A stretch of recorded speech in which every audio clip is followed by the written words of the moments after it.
Hi, how are you? Well, very well, thank you. Excellent. Tell me, how are things? Look, I think we're progressing slowly. I think what I'm most surprised at is it is a slow process. I don't know why, but I was expecting it to be reasonably quick, and it isn't. Okay. Okay. Got it? I want to ask you something. Okay. You said you had a knee reconstruction, yeah? An ACL reconstruction, An which is ACL reconstruction. which Go on. is a ligament in my left knee. I tore it, Yes, right. and they took part of my patella tendon. So you know how the kneecap kind of floats. It's Yes, held in place by what's a tendon, right, the patella tendon.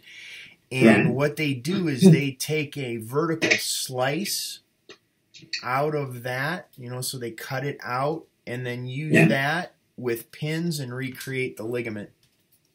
right. Now, are you totally pain-free now? Yeah. And it's solely from doing the exercises that you have online? Just to be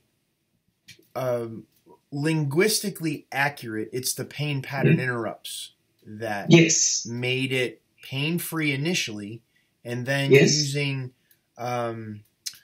specific strengthening exercises that focus on the tendons and ligaments. Okay. Now, over what period of time doing the pain pattern interrupts did you get pain-free? My surgery was in June of 99.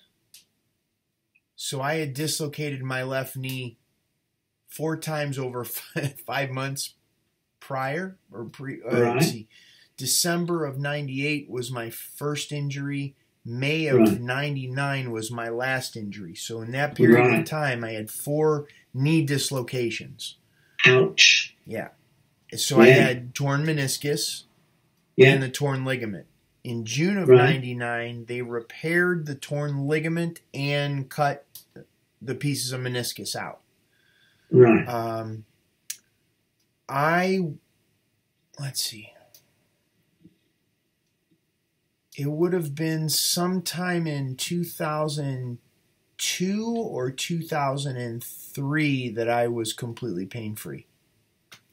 Okay, So okay, it took me 2 to 3 years of okay. me figuring it out myself.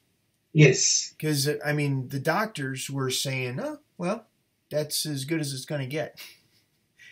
Okay, yeah, yeah, And yeah. And you were still in pain. I had still had pain and swelling. The knee felt thick. I think that's the Yes, best way. It yes, I felt can relate to that. swollen. Yes, yes, And I couldn't get my heel to my butt.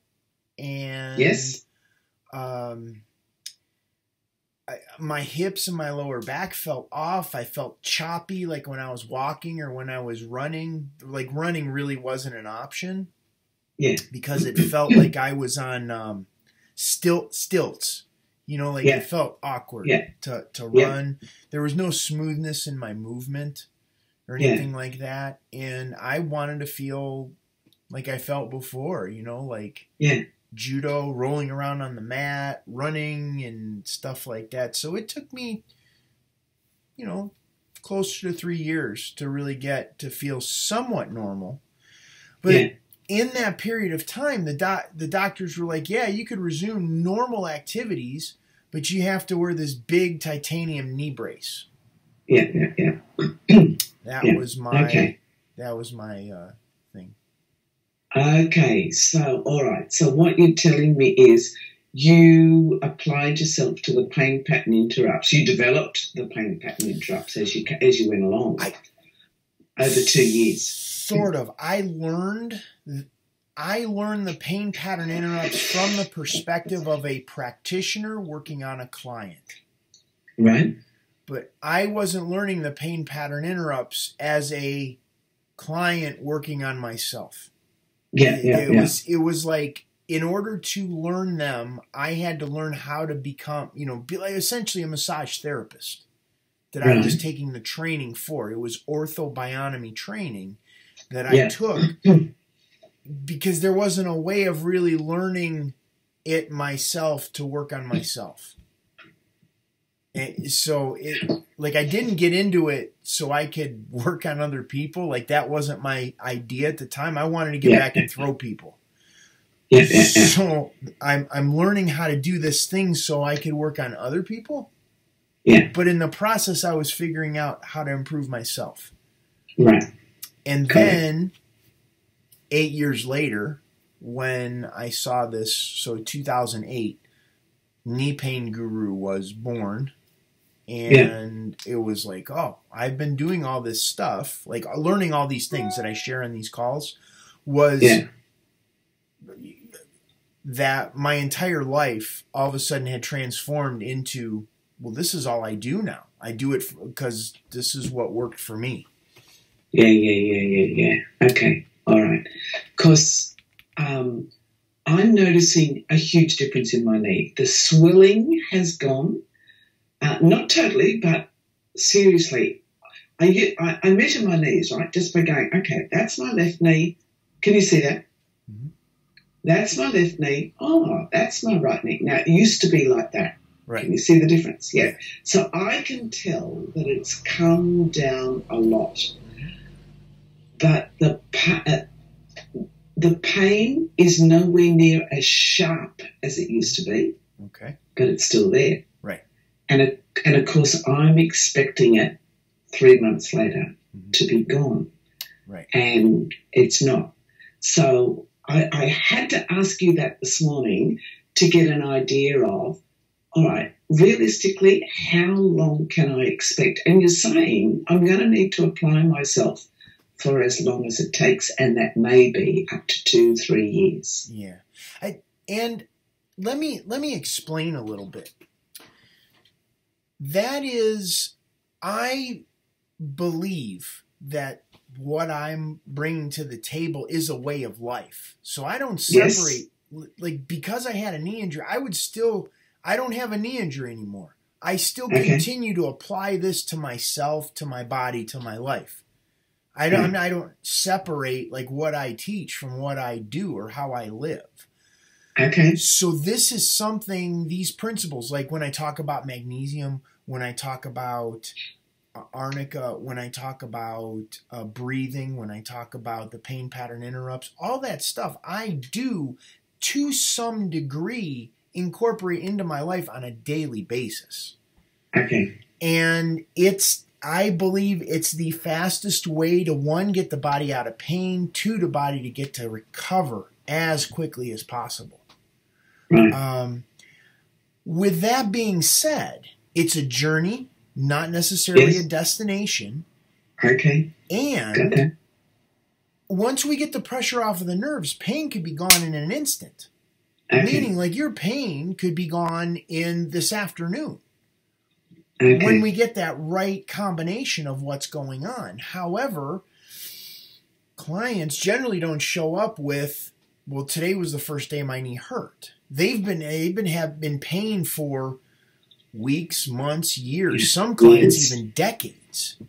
And when you've been in pain that long and the body's been going injury compensation, injury compensation, injury compensation, you just don't show up and say and do that and the pain disappears. It's possible, highly unlikely. Right. Yeah.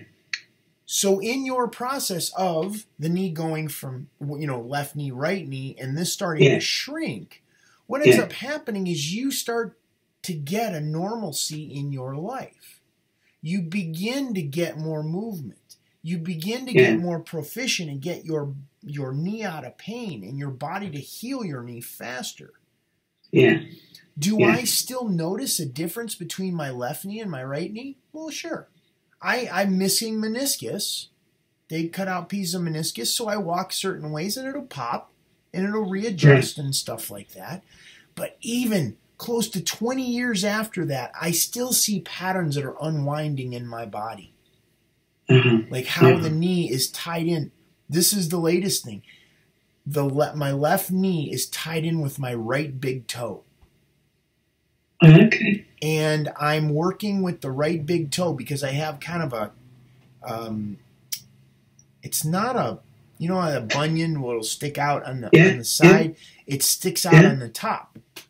I broke that toe. I can't even tell you how many times I broke that toe in judo.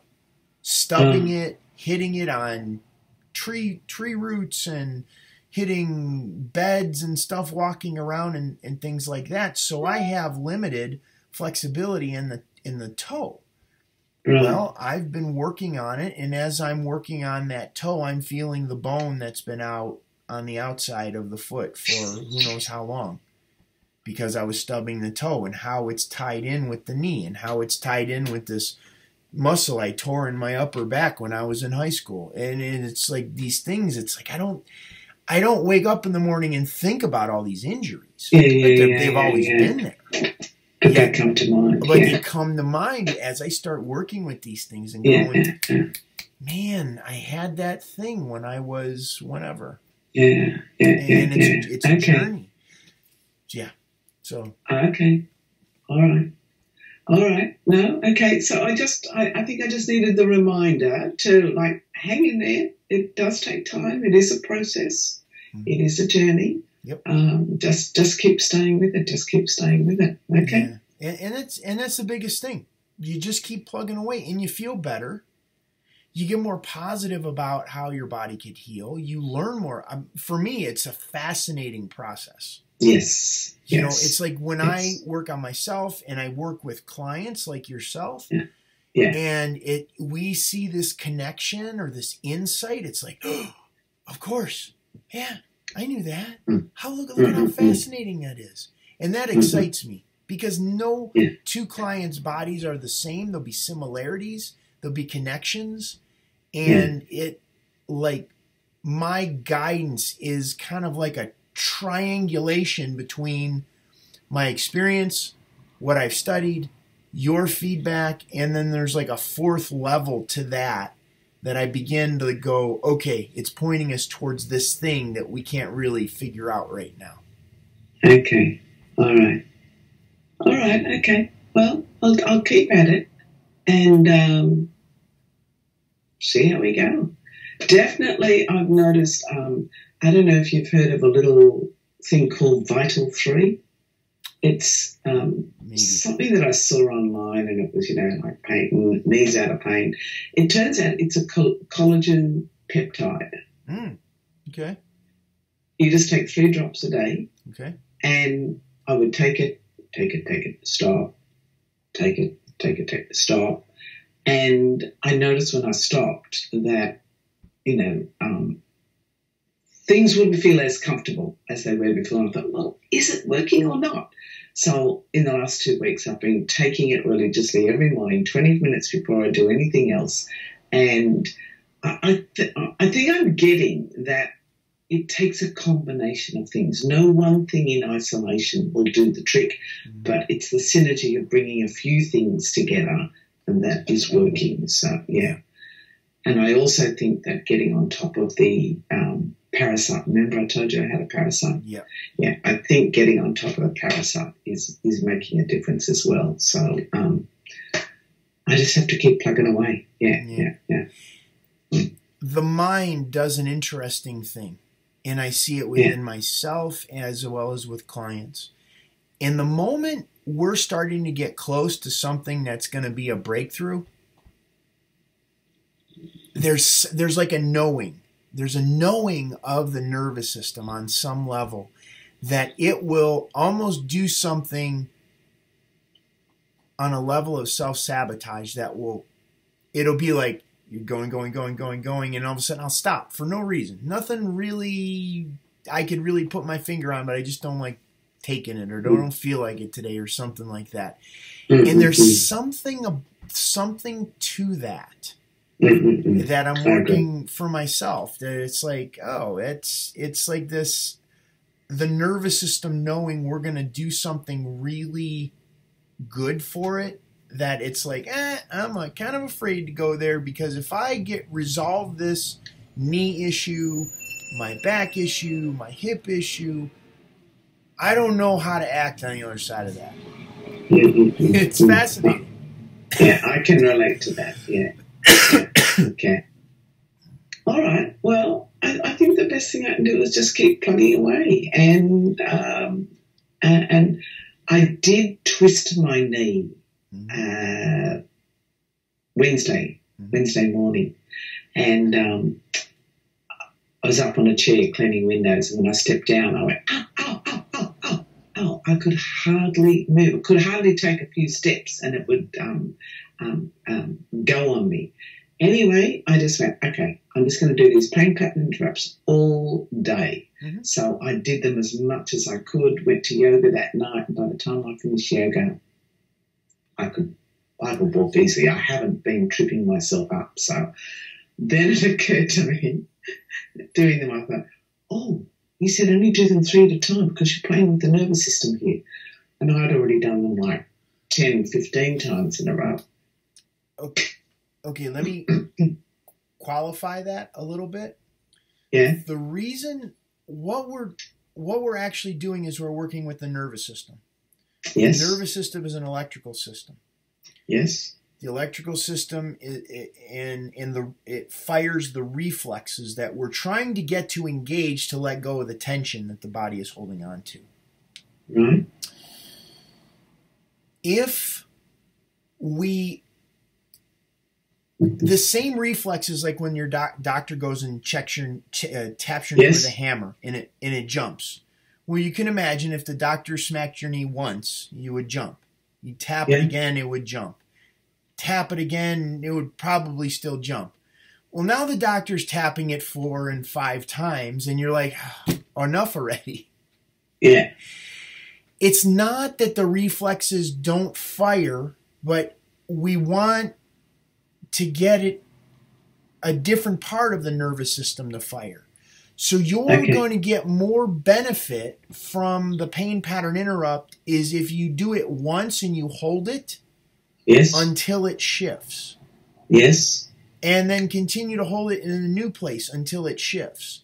And understand each time it shifts, it's firing a new sequence of nerves.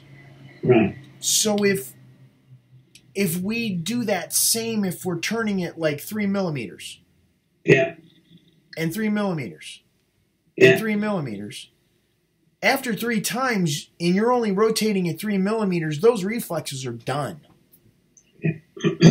But if we turn it 3 millimeters, and then the next time we turn it and it's like, oh, it's 4. Huh. Whoa, look at that, 6 now. Those are 3 different pain pattern interrupts, even though it looks like the same pain pattern interrupt. Okay. So it's deep stuff. And these distinctions and nuances in the explanation help you take your knee to a different place. All right. But you have to kind of do it and then get it not quite right. So then we bounce it off on these calls to know how we need to adjust it little bit more. Okay. All right. You're doing great. Okay. Well, it's good stuff. Okay. Well, I really appreciate being able to talk to you like that this morning, and I'll recommit again this week and see how we go. Cool. Yeah. All right. Nice job, Veronica. Thank you. Have a good day. See you next week. Bye-bye. Okay. Bye.